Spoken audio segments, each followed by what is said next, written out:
1월 26일 주일입니다. 1월의 마지막 주일 예배를 하나님 앞에 아름답게 드리기를 바랍니다. 오늘 우리들의 말씀 산책은 사사기 20장 26절에서 28절까지입니다. 이에 온 이스라엘 자손 모든 백성이 올라가 베델에 이르러 울며 거기서 여호와 앞에 앉아서 그 날이 저물도록 금식하고 번제와 화목제를 여호와 앞에 드리고 이스라엘 자손이 여호와께 물으니라. 그때에는 하나님의 언약궤가 거기 있고 아론의 손자인 엘르아살의 아들 비느하스가 그 앞에 모시고 섰더라. 이스라엘 자손들이 여쭈기를 우리가 다시 나아가 내 형제 베냐민 자손과 싸우리이까 말리이까 하니 여호와께서 이르시되 올라가라. 내일은 내가 그를 네 손에 넘겨주리라 하시는지라. 우리가 어제 생각해 본 것처럼 레위인의 첩이 기브아에서 욕을 당하고 죽은 이후에 그 레위인은 그 첩의 시신을 나누어서 이스라엘 모든 지파에게 보냈습니다. 그걸 보는 순간 이스라엘 지파의 마음속에 분노가 치밀었고 악을 행한 베냐민 지파를 징벌하자. 이래서 그들이 다 모이게 됐습니다. 처음에는 베냐민 지파에게 그 악행을 저지른 자들을 내놓으라. 우리가 그들을 처벌하겠다. 이렇게 했는데 베냐민 지파는 처음에 그 악을 인정하고 그 악한 사람들을 내어놓았어야 됩니다. 그런데 자기 지파 사람들이라고 싸고 돌면서 그들을 내놓기는커녕 이스라엘 지파 전체를 대항해서 싸울 생각을 한 겁니다. 이래서 베냐민 지파와 나머지 이스라엘 지파가 내전 상태에 돌입하게 된 거죠. 근데 이스라엘 지파가 생각할 때 이 전쟁은 정당한 전쟁이다 생각했습니다. 왜 그러냐 하면 베냐민 지파가 악을 행했고 자신들은 징벌하기 위해서 모였으니까 정의의 전쟁을 하는 거다 생각을 한 거죠. 더군다나 하나님 앞에 물어봤거든요.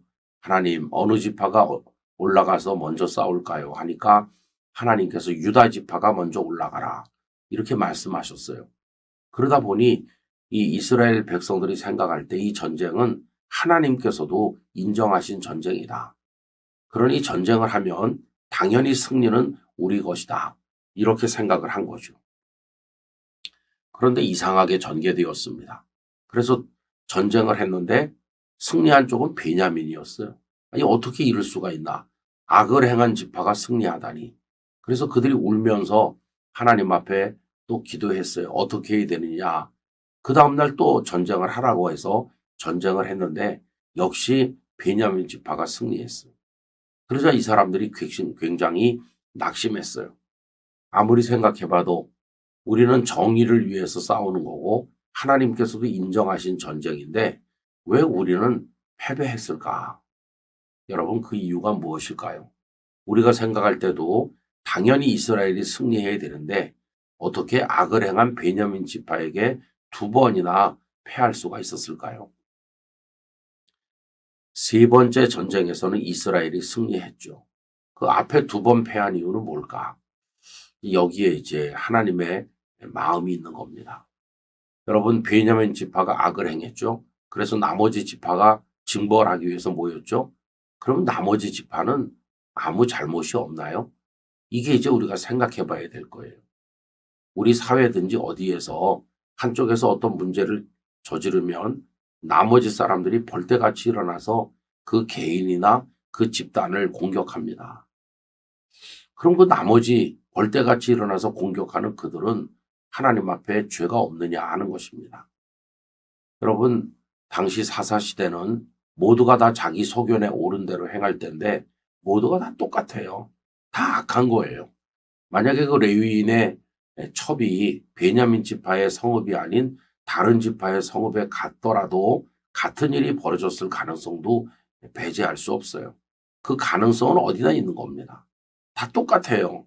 그런데 자기들은 의로운 척하면서 베냐민을 향해 일어난 거죠. 이 전쟁은 이미 저질러진 사건을 놓고 보니까 나머지 지파는 선한 것 같고 베냐민은 악한 것 같지만 그러나 백지 상태에서 놓고 보면 어느 지파든지 그런 악을 저지를 가능성이 있었던 타락한 사회니까 하나님은 다 징벌하는 겁니다.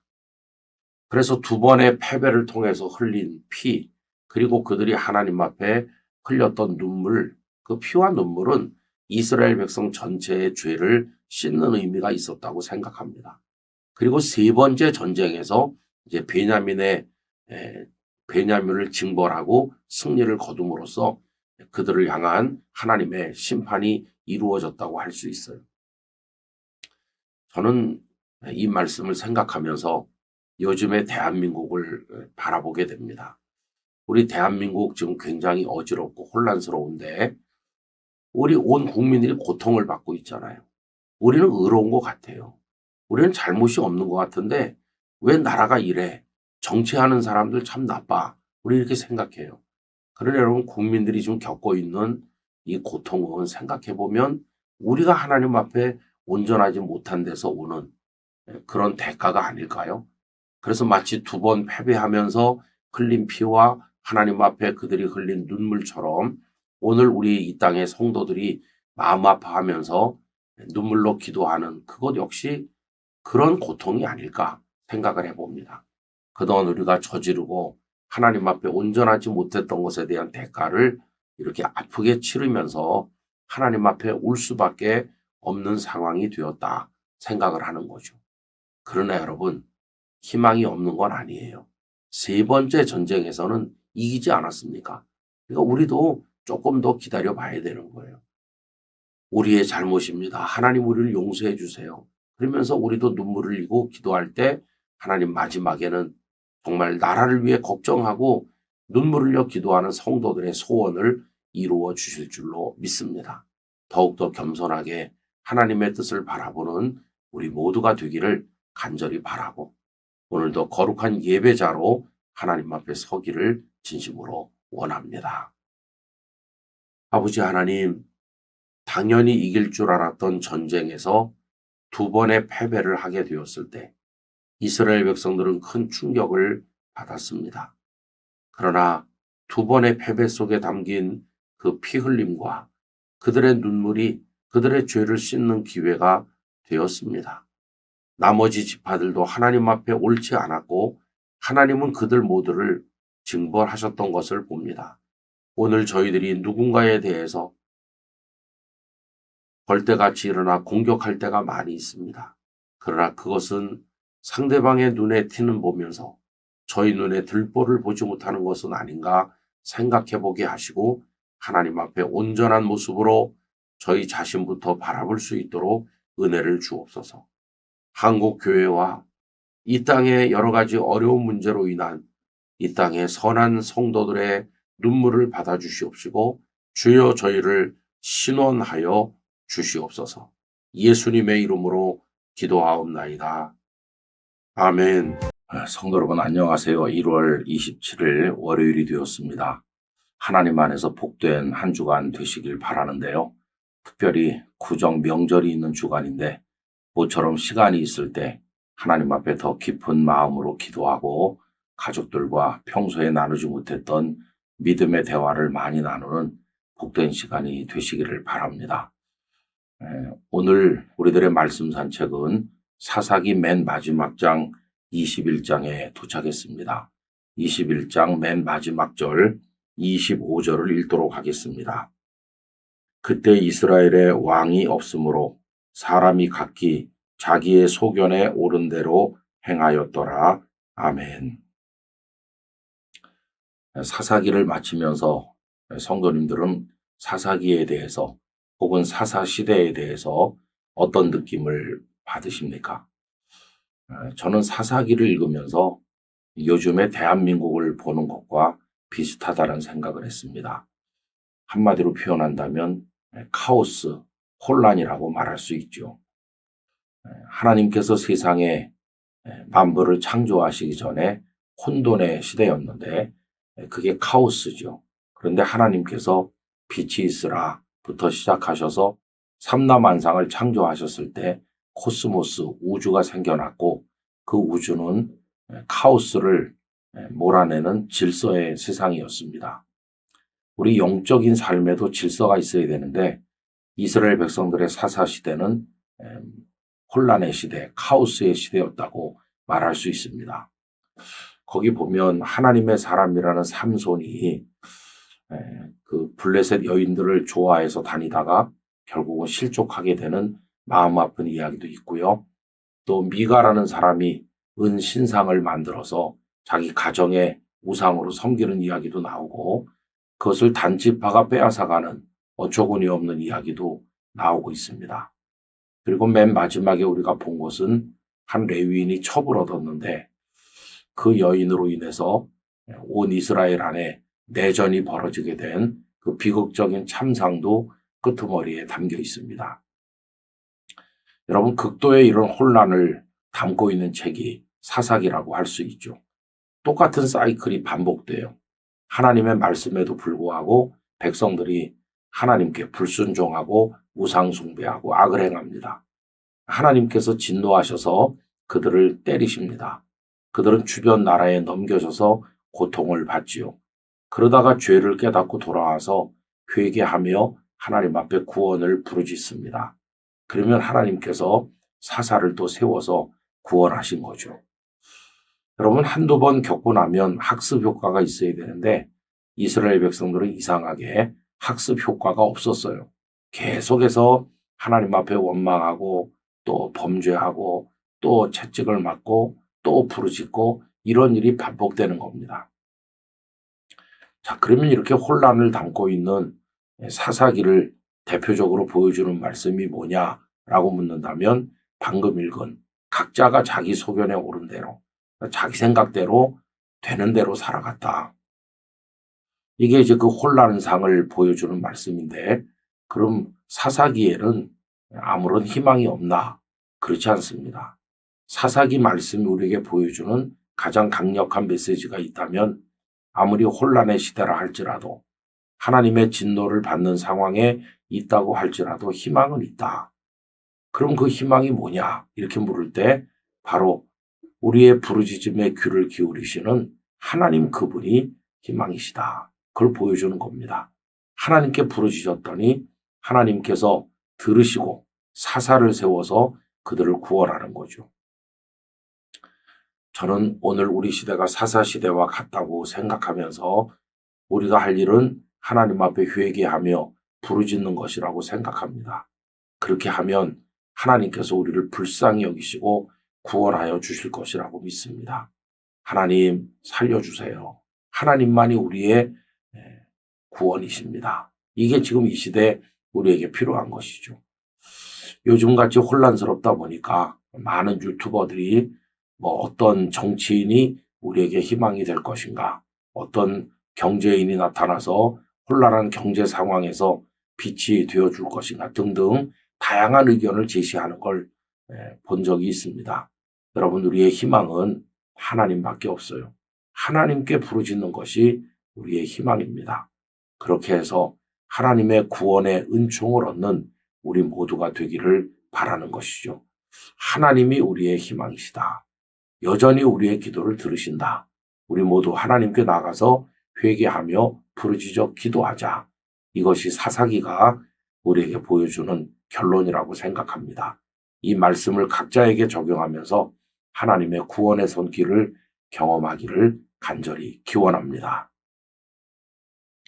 존귀하신 아버지 하나님, 극도로 혼란스럽던 무질서한 시대가 사사시대지만 하나님께서는 사사기를 통해서 하나님을 의지하고 부르짖는 자에게 구원을 주신다고 하는 소망의 메시지를 남겨주십니다. 오늘 저희들이 혼란한 시대에 있지만 하나님을 의지합니다. 아버지를 바라봅니다. 거룩하신 아버지 하나님, 저희도 하나님께 부르짖음으로 하나님의 구원을 경험할 수 있도록 은혜를 주옵소서. 구정 명절 기간입니다. 성도들의 오가는 것을 지켜주시고 저희에게 평안을 허락하여 주옵소서. 예수님 이름으로 기도하옵나이다. 아멘. 여러분 안녕하십니까? 1월 28일 화요일이 되었습니다. 오늘도 주님 안에서 평안하시기를 바랍니다. 오늘부터는 말씀 산책 룻기로 넘어왔습니다. 오늘 룻기 1장 1절 2절을 읽도록 하겠습니다. 사사들이 치리하던 때에 그 땅에 흉년이 드니라. 유다 베들레헴의 한 사람이 그의 아내와 두 아들을 데리고 모압 지방에 가서 거류하였는데 그 사람의 이름은 엘리멜렉이요 그의 아내의 이름은 나오미요 그의 두 아들의 이름은 말론과 기련이니 유다 베들레헴 에브라 사람들이더라. 그들이 모압 지방에 들어가서 거기 살더니. 아멘. 요즘에 외국에 나가서 살시던 분들이 다시 한국으로 되돌아오는 역이민이 많다고 합니다. 오늘 본문에서 보는 룻기 이야기도 역이민이라는 틀을 가지고 있죠. 사사들이 통치하던 시대 큰 흉년이 들었습니다. 그때 베들레헴에 살던 엘리멜렉이라는 사람이 그 아내 나오미 그리고 아들 말론과 기럨 두 사람을 데리고 베들레헴을 떠나서 모압으로 이주하였습니다. 말하자면 이민을 간 것입니다. 그런데 그곳에 가서 그 가정은 매우 불행하게 되었는데 얼마 지나지 않아서 엘리멜렉이 세상을 떠납니다. 나오미는 두 아들을 위해서 모압 여인 두 사람을 며느리로 맞이하죠. 오르바와 룻입니다. 그런데 한 10여 년 세월이 흘렀을 즈음에 자식들도 낳지 못한 채로 말론과 기럨이 세상을 떠나서 그 집에는 시어머니 나오미와 두 며느리만 덩그러니 남게 됩니다. 결국 나오미는 두 며느리에게 친정으로 돌아가서 새로운 인생을 시작하라고 권면했는데 오르바는 돌아갔고 작은 며느리 룻은 끝까지 어머니와 함께 하겠습니다. 어머니의 하나님이 나의 하나님이 되실 겁니다. 이렇게 매달리는 바람에 룻을 데리고 이제 베들레헴으로 돌아오게 됩니다. 베들레헴 사람들이 깜짝 놀랐죠. 떠날 때는 네 사람이 떠났는데 가족들이 다 죽고 돌아온 사람은 나오미뿐이고 아주 낯선 이방 여자 하나를 데리고 돌아온 것을 보면서 사람들이 탄식했을 것입니다. 이게 이제 이 엘리멜렉 가정의 슬픈 이야기죠. 물론 나중에 반전이 일어나긴 합니다만은 그 가족들이 다 죽고 돌아오는 나오미의 쓸쓸한 모습을 우리가 생각해 보게 됩니다. 여러분, 이런 비극의 출발점은 무엇일까요? 그것은 머물렀어야 될 곳에 머무르지 않고 떠난 이야기, 바로 그겁니다. 그들은 베들레헴 사람이시요. 본문 2절에 보면 유다 베들레헴 에브라 사람들이라고 말합니다. 이건 두 가지 의미를 가지는 표현이죠. 하나는 그들의 출신이 베들레헴 에브랏이라고 하더라 하는 출신에 관한 이야기일 수도 있고, 또 다른 차원에서 바라보면은 이거는 사명이기도 합니다. 그들은 베들레헴에 살았어야 할 사람들, 베들레헴에 살 때 가장 어울리는 사람들, 베들레헴에 살 때 가장 복된 사람들이라는 뜻도 있을 겁니다. 그런데 베들레헴에 살았어야 될 사람들이 베들레헴을 떠나서 머물지 말았어야 될 모압 땅에 가서 머문 결과가 그와 같은 비극적인 일이 된 것입니다. 여러분, 머물러야 될 곳에 머물지 않고 떠나는 바로 이것이 성도가 실존적으로 신앙생활하면서 살아가는 동안에 부대끼는 많은 어려움이라고 생각합니다. 한 성도에게는 두 가지 힘이 작용합니다. 하나는 현재의 그 자리에 머물러 살게 잡아당기는 힘과 또 하나는 그 자리를 떠나서 멀리 가게 만드는 그런 힘이죠. 여러분, 예수님의 비유 속에 나오는 탕자를 생각해 보면 이 탕자는 아버지 집에 살았어야 합니다. 그런데 외부에서 끌어당기는 힘에 넘어가고 말았어요. 그 다른 나라의 풍요, 다른 나라의 향락, 그런데 끌려서 자기 몫의 재산을 미리 달라고 해서 먼 나라로 갔고 허랑방탕하다가 빈털터리가 된 것을 우리가 알고 있습니다. 여러분, 구원이라고 하는 것은 무엇일까요? 머물렀어야 될 본래 자리를 떠나서 가지 않아야 될 곳으로 갔던 사람이 거기서 비극적인 일을 경험한 다음에 다시 본래 자리로 돌아오는 거, 이걸 구원이라고 얘기하는 거죠. 아버지 재산을 다 말아버린 그 아들도 크게 뉘우치면서 아버지 집을 향해서 다시 되돌아옵니다. 그때 아버지가 그를 받아주는 거죠. 여러분, 여기서 구원의 이야기가 완성되는 것입니다. 사탄은 오늘도 우리로 하여금 계속 떠나라고 말합니다. 우리가 지금 하나님께 터를 잡고 하나님이란 만세 반석 위에 살고 있는데 답답하게 거기 살지 말아라. 멀리 떠나서 바깥으로 눈을 돌려보면 세상에 쾌락이 얼마나 많으냐, 세상에 가질 수 있는 것이 얼마나 많으냐, 우리를 이렇게 유혹하는 것이죠. 여러분, 그래서 바깥 세상을 바라보다가 그 유혹에 넘어가는 사람들이 하나님이라고 하는 축복의 대지를 떠나서 타락하게 되는 것입니다. 그랬던 사람들이 깨닫고 다시 하나님께로 두 손 들고 돌아오게 될 때 그게 바로 회개인 것이죠. 오늘 우리들이 머물러야 될 삶의 터전을 사랑하길 원합니다. 무엇보다도 믿음의 자리를 사랑하길 원합니다. 우리가 믿음으로 지켜야 될, 믿음 있는 사람들이 살아야 될 축복의 자리, 그걸 박차고 떠나는 것은 우리를 스스로 무너지게 만드는 것입니다. 언제나 하나님이라고 하는 만세 반석에 뿌리 내리고 하나님의 사람으로 살아가는 우리 모두가 되기를 간절히 기원합니다. 전능하신 아버지 하나님, 저희로 하여금 저희의 베들레헴에 머무르는 믿음을 가지게 하여 주옵소서. 만세 반석이신 하나님이야말로 저희의 영구한 삶의 터전이시며 저희의 뿌리를 내릴 곳이 되어 주십니다. 그 하나님께 깊게 뿌리 내리고 하나님의 터 위에 머무르는 성도가 되도록 저희를 인도하여 주옵소서.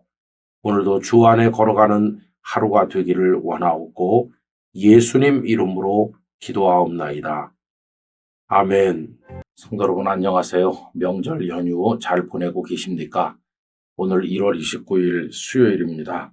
주님 안에서 평강하시기를 바랍니다. 오늘 말씀 산책은 룻기 2장 3절 4절입니다. 룻이 가서 베는 자를 따라 밭에서 이삭을 줍는데 우연히 엘리멜렉의 친족 보아스에게 속한 밭에 이르렀더라. 마침 보아스가 베들레헴에서부터 와서 베는 자들에게 이르되 여호와께서 너희와 함께 하시기를 원하노라 하니 그들이 대답하되 여호와께서 당신에게 복 주시기를 원하나이다 하니라. 아멘. 룻은 시어머니 나오미를 모시고 낯선 동네인 베들레헴으로 왔죠. 나오미에게는 베들레헴이 고향이지만 룻에게는 처음 와보는 생소한 곳입니다. 또 베들레헴에 사는 사람들은 같은 모압 사람들이 아니고 이스라엘 백성들이 아닙니까? 이러다 보니까 룻은 참 처신하기가 어려웠을 것입니다. 더군다나 이스라엘 사람들이 외국 사람을 보는 눈초리가 이게 사납거든요. 저 이방 여자가 왜 따라왔나 이런 식으로 생각을 했을 겁니다. 좌불안석인 가운데서도 룻은 참 착한 며느리였습니다.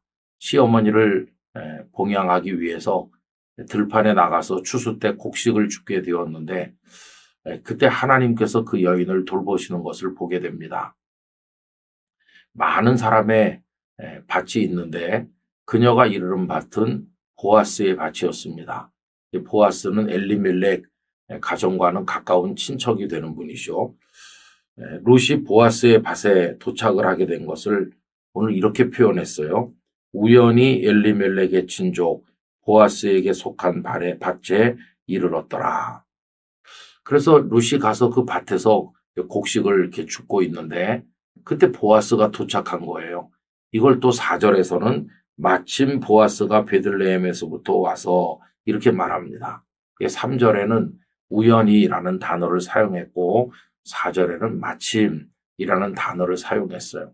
그래서 이 낯선 남녀가 처음으로 만나게 된 겁니다.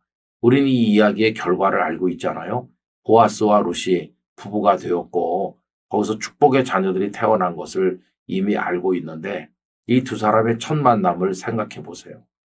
만약에 룻이 보아스에게 속한 밭에 가지 않았더라면 보아스를 만날 일이 없었을지도 모릅니다.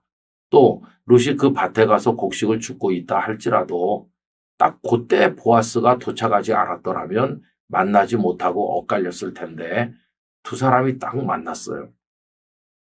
여러분이 우연히와 마침 이 속에는 하나님의 섭리가 들어있는 것입니다. 하나님께서 어진 보아스와 착한 여인 룻을 통해서 하나님의 뜻을 이루기로 작정하시고 두 사람을 만나게 하신 것이죠. 그래서 사람들은 그 우연이야 어쩌다 보니까 그렇게 됐어 하지만 그 배후에 하나님의 손이 역사하고 있었음을 우리는 알고 있습니다. 여러분, 오늘 우리가 누리고 있는 삶을 한번 생각해 보세요. 어떻게 이 사람들이 우리 가족이 됐을까? 내 남편이 되고 내 아내가 되고 이 아이들이 남의 집에 태어나지 않고 이렇게 생기고 이런 성격을 가진 아이들이 내 아들, 내 딸이 됐을까? 이런 거 생각해 보면 신기하지 않나요? 또 내가 어떻게 영락교회에 출석하게 됐을까? 내가 어떻게 이런 사람들과 함께 이런 직장에서 일하게 됐을까?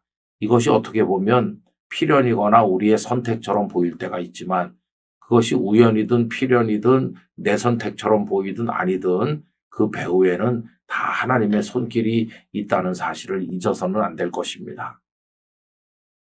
저는 개인적으로 제가 영락교회 목사로 섬기고 있는 것은 절대로 하나님의 뜻이라고 생각을 할 때가 많아요.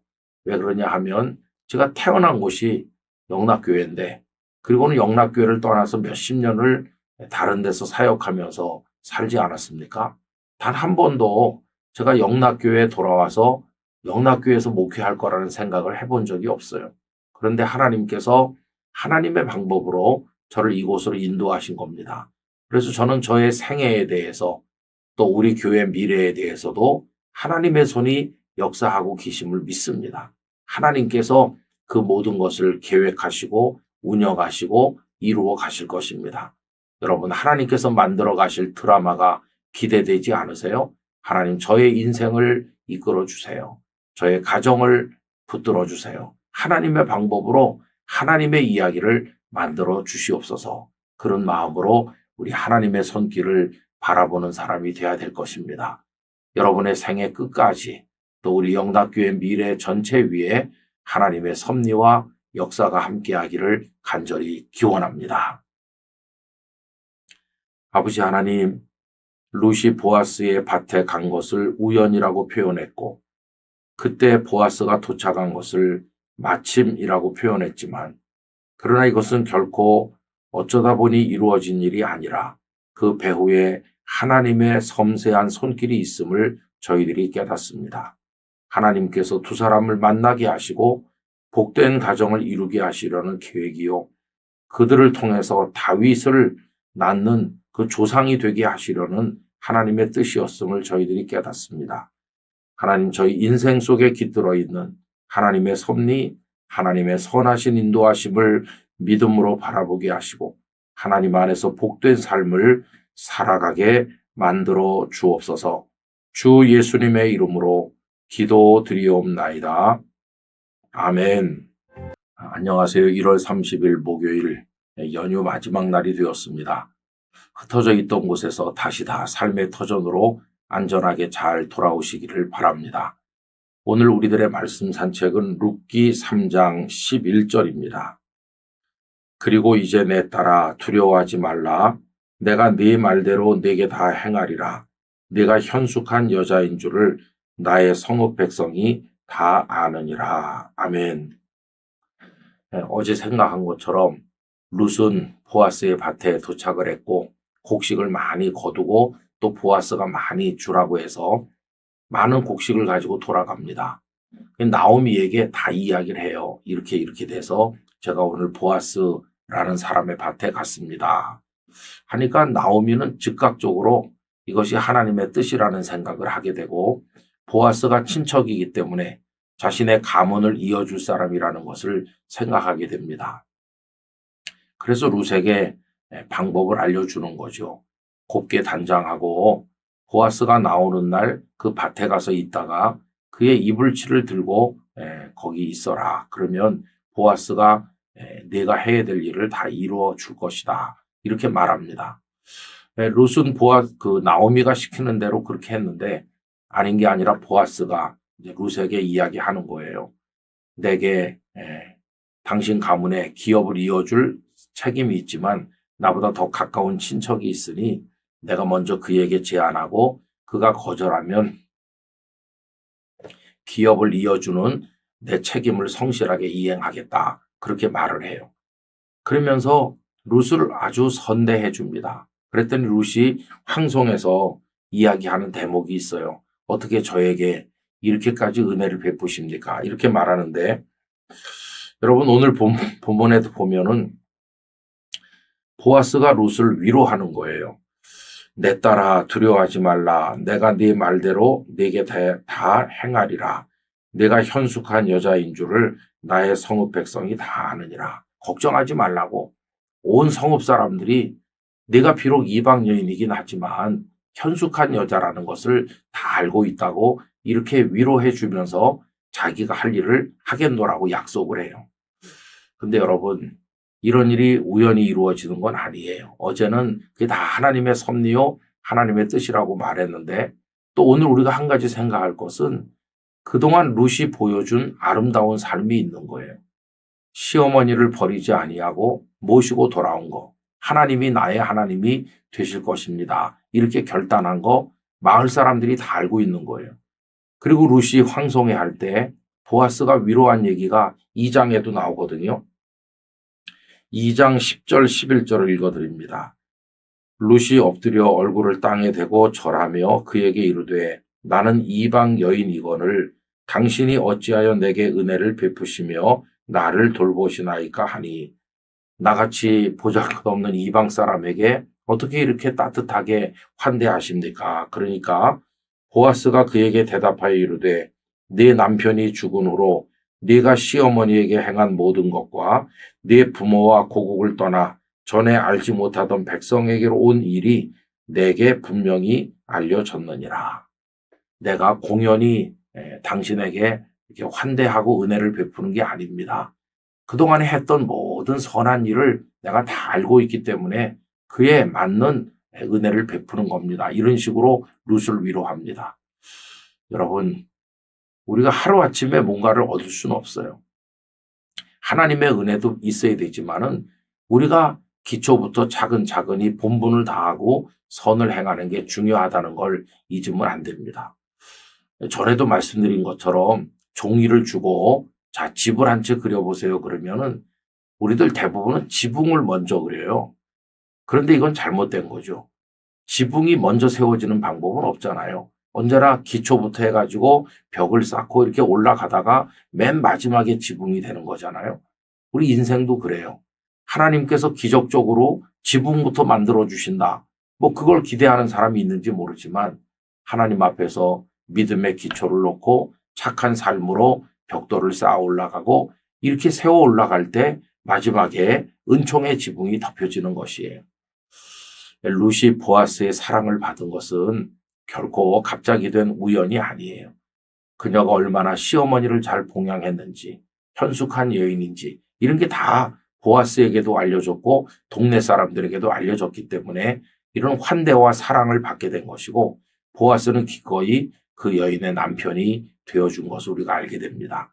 그러므로 일상을 살아갈 때 하루하루 기초부터 착하고 선한 마음으로 우리의 본분을 다하며 살아가는 그런 삶의 지혜가 필요하다 할 것입니다. 매일매일을 그렇게 살아가는 우리 모두가 되기를 간절히 기원합니다. 전능하신 하나님 아버지, 저희로 하여금 주어진 환경 속에서 성실하게 착하게 저희의 본분을 감당하도록 은혜를 주옵소서. 보아스가 룻을 환대하게 된 배후에는 룻이 어머니를 사랑했고 봉양했고 먼 이방 땅에까지 와서 현숙한 여인으로 처신하며 살아간 것을 알기 때문이었습니다. 저희들이 그렇게 삶을 살 때 은혜를 입게 되고 하나님의 축복을 받게 되는 줄 믿습니다. 날마다 아름다운 삶으로 삶의 기초를 쌓아나가는 저희들이 되도록 은혜를 주옵소서. 예수님 이름으로 기도하옵나이다. 아멘. 여러분 안녕하세요. 1월 31일 2025년도 1월이 마무리되는 날입니다. 한 달 동안 우리를 지켜주신 하나님께 감사드리고 또 여러분들도 수고 많이 하셨습니다. 오늘도 평안한 하루가 되시기를 바랍니다. 오늘 말씀 산책 룻기가 끝을 맺게 되는데 오늘은 4장 21절 22절을 읽도록 하겠습니다. 살몬은 보아스를 낳았고 보아스는 오벳을 낳았고 오벳은 이새를 낳고 이새는 다윗을 낳았더라. 아멘.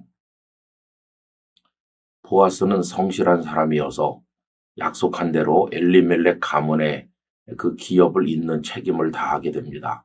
그래서 그는 룻과 결혼하게 되었는데 하나님께서 두 사람 사이에서 아기가 태어나게 하셨습니다. 오늘 읽은 말씀에는 그 아기가 오벳이라고 이야기해 줍니다. 여러분, 오벳이 태어났을 때 얼마나 기뻐했을까 생각해 보십시오. 우선 나오미의 기쁨이 얼마나 컸을까요? 남편과 두 아들을 잃고 이방 여인 며느리 하나 데리고 초라한 모습으로 돌아왔는데 하나님께서 그 품에 아기를 안게 해주셨으니 얼마나 감격했겠습니까? 그래서 그 성읍의 모든 사람들이 오벳이 태어났을 때 나오미를 축복한 내용이 나오고 있습니다. 14절과 15절을 읽어보면 이렇습니다. 여인들이 나오미에게 이르되 찬송할지로다. 여호와께서 오늘 네게 기업 물을 자가 없게 하지 아니하셔도다. 이 아이의 이름이 이스라엘 중에 유명하게 되기를 원하노라. 이는 네 생명의 회복자이며 네 노년의 봉양자라. 곧 너를 사랑하며 7 아들보다 귀한 네 며느리가 낳은 자로다 하니라. 그래서 나오미를 축하했습니다. 또 룻의 기쁨은 어땠을까요? 남편을 잃어버리고 시어머니를 따라서 베들레헴에 왔는데 처음 와보는 이스라엘 백성들의 땅, 그리고 이스라엘 백성들의 시선이 자신을 향하는 게 평범하진 않았을 거 아닙니까? 얼마나 힘들었겠어요. 그러면서 곡식 이삭을 주어서 시어머니를 봉양하는 고단한 삶을 살고 있던 중에 너그럽고 신실한 사람 보아스를 만나서 가정을 이루게 되고 아들까지 낳게 되니 룻의 기쁨도 이루다 말할 수가 없었을 것입니다. 자, 그런데 여러분, 하나님의 복은 여기서 끝난 게 아니었습니다.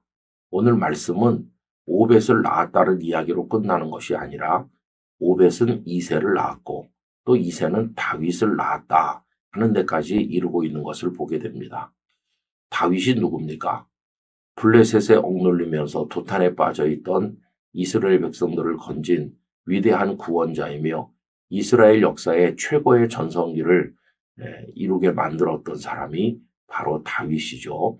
그 다윗은 누구보다도 신실해서 하나님 앞에서 믿음으로 살려고 애썼던 인물로 성경에 나타나 있을 뿐만 아니라 그는 메시아의 표상이 되고 있습니다. 이스라엘 사람들은 메시아가 오신다면 다윗 같은 모습으로 올 것이다 라고 기대를 할 만큼 다윗은 대단한 인물이 되었습니다. 그리고 우리 구주 예수님께서 다윗의 후손으로 이 땅에 탄생하시게 되니 다윗은 정말 유명한 인물이 된 거죠.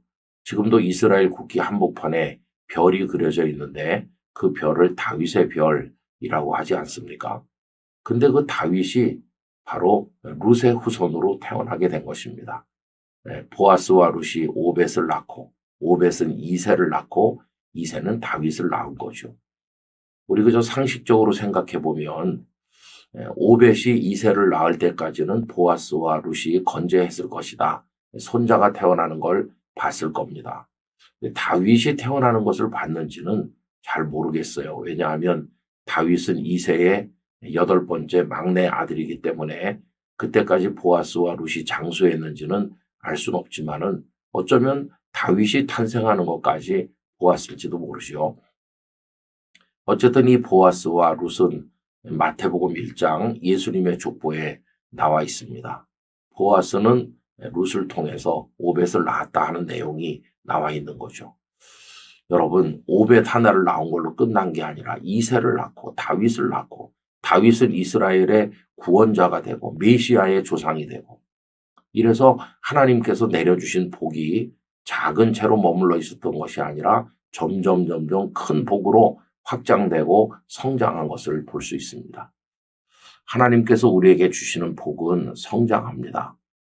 우리가 하나님 앞에 신실한 믿음으로 살면 오늘 작은 복처럼 여겨지지만 그 복은 점점 큰 복으로 자라나게 될 것입니다. 이것이 하나님께서 우리에게 내려주시는 놀라운 은총의 방식이죠. 그래서 여러분, 하나님을 기대하셔야 됩니다. 오늘 내가 누리는 복이 전부다 이렇게 생각하지 말고 하나님께서 어떤 복으로 나를 채우실 것인가 하는 기대감을 가지고 하나님을 우러르는 게 중요하겠습니다. 이제 음력으로도 새해를 우리가 지나고 있는데 모든 성도님들의 가정에 하나님의 복이 임할 뿐만 아니라 그 복이 크게 자라나는 놀라운 축복을 누리시기를 간절히 축원합니다.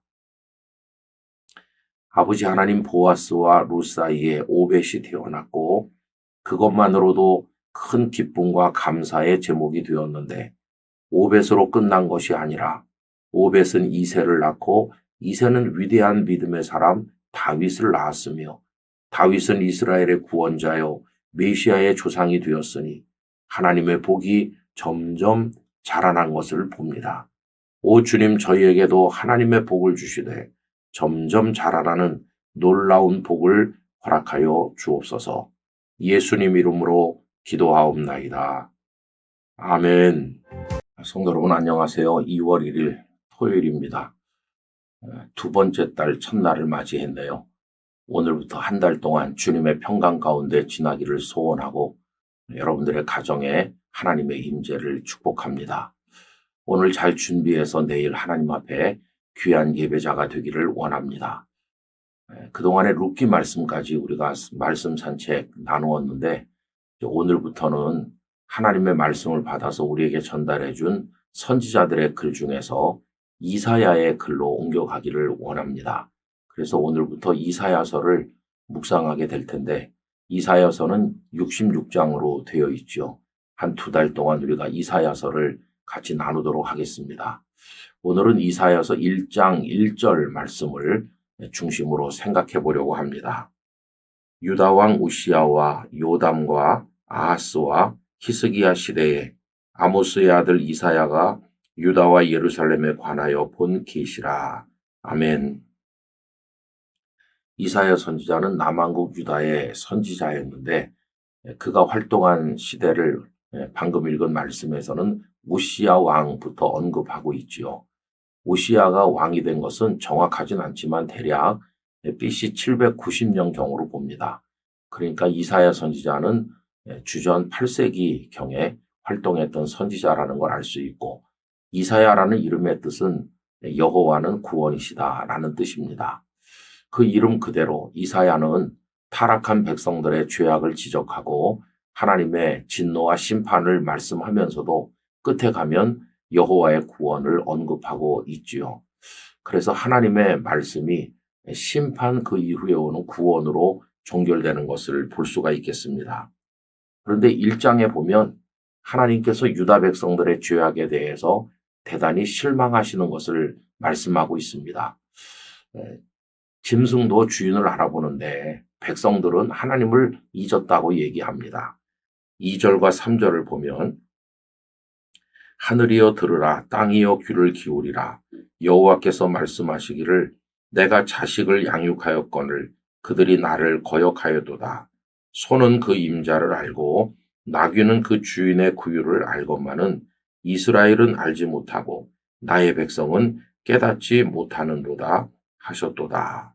이렇게 탄식하고 있습니다. 그래서 유다가 점점 못해지는 겁니다. 다윗과 솔로몬 시대 때는 굉장히 강력한 나라가 됐었는데 이제는 나라도 분열됐을 뿐만 아니라 쇠약해져 가고 있는 것이죠. 조금 남았습니다. 근데 그 조금 남은 것을 그들은 깨닫지도 못하고 여전히 교만하고 있는데 그 조금 남은 것도 하나님께서 남겨두셨기 때문이라는 겁니다. 8절과 9절에 보면 딸 시온은 포도원의 망대같이 참외밭의 원두막같이 에워싸인 성읍같이 겨우 남았도다. 만군의 여호와께서 우리를 위하여 생존자를 조금 남겨두지 아니하셨다면 우리가 소돔 같고 고모라 같았으리로다. 이렇게 탄식하고 있습니다. 그래서 이제 하나님께서는 정신을 차리지 못하고 하나님도 알아보지 못하는 그들을 징벌하시고 꾸중도 하시는 것이죠. 여러분, 이것이 남한국 유다에 대한 하나님의 계시였습니다. 그것을 이사야가 보고 이제 말씀 속에 표현하고 있는 거죠. 저는 예루살렘과 유다에 대한 하나님의 계시라는 이 말씀을 보면서 오늘 대한민국을 향한 하나님의 계시는 뭘까 하는 생각이 듭니다. 그때는 이사야가 그 하나님의 계시를 받아서 백성에게 전달했는데 우리 대한민국을 향한 하나님의 뜻도 있을 거 아니겠어요? 그 뜻이 뭔지 참 궁금합니다. 우리의 미래에 대한 하나님의 계획은 뭘까? 그것을 누군가가 깨달아서 전달해야 되는데 우리에게 그런 영의 능력이 없으니 정말 안타까운 것이죠. 여러분, 대한민국의 미래도 유다의 미래가 하나님의 손에 있었던 것처럼 똑같이 하나님의 손에 있는 겁니다. 그렇다면 가장 중요한 것은 현재 벌어지고 있는 정치, 사회, 경제적 상황이나 남북관계나 국제관계가 아니라 우리를 향한 하나님의 뜻이 뭔가, 그게 가장 중요한 겁니다. 우리가 촉각을 곤두세우고 깨달아야 될 것은 주변 상황이 아니라 우리를 향한 하나님의 뜻이죠. 우리를 향한 하나님의 뜻이 선하다면 우리는 살 것이고 하나님의 진노와 채찍이라면 우리는 고통 중에 떨어지게 될 것입니다. 그래서 우리는 늘 영을 맑게 하고 우리를 향한 하나님의 뜻이 무엇인지를 간절히 구하면서 하나님 앞으로 나가야만 될 것입니다. 저는 영상을 함께 하시는 모든 성도들이 영이 맑았으면 좋겠어요. 우리의 귀가 밝았으면 좋겠고 우리의 눈이 시력이 좋았으면 참 좋겠다. 그래서 하나님의 뜻, 하나님의 세계 이런 걸 보고 듣고 깨닫는 능력이 있으면 얼마나 좋을까. 우리 말씀 속에서 우리를 깨우치시는 하나님의 뜻을 깨닫고 이 시대를 향한 하나님의 계획 앞에 겸손히 무릎을 꿇는 성도가 되어야 할 것입니다. 우리 개인의 인생에 대해서도 마찬가지죠. 하나님, 저를 하나님의 손에 맡깁니다. 저를 어떻게 인도하시렵니까? 하나님, 저를 향한 하나님의 계획을 깨닫게 하여 주옵소서. 그리고 순종하게 하여 주옵소서. 그런 마음으로 하나님을 따라 나가야 될 것입니다. 성도님들 한 분 한 분의 미래와 우리 가정과 이 땅의 교회들과 대한민국을 향한 하나님의 계획이 부디 선하고 아름다운 구원의 계획이 되기를 간절히 소원합니다. 아버지 하나님, 저희를 불쌍히 여겨 주시옵소서. 저희를 향한 하나님의 계획과 뜻이 있을 터인데 저희는 그것을 깨닫지 못하는 어리석은 자들입니다. 영의 눈을 밝혀주시고 귀를 여셔서 하나님의 계획이 무엇인지 알게 하시고 하나님을 바라보게 하여 주옵소서. 새로운 달 2월 한 달 동안 모든 성도들의 가정과 삶에 대한민국에 하나님의 평화를 내려 주시옵소서. 예수님 이름으로 기도드립니다. 아멘.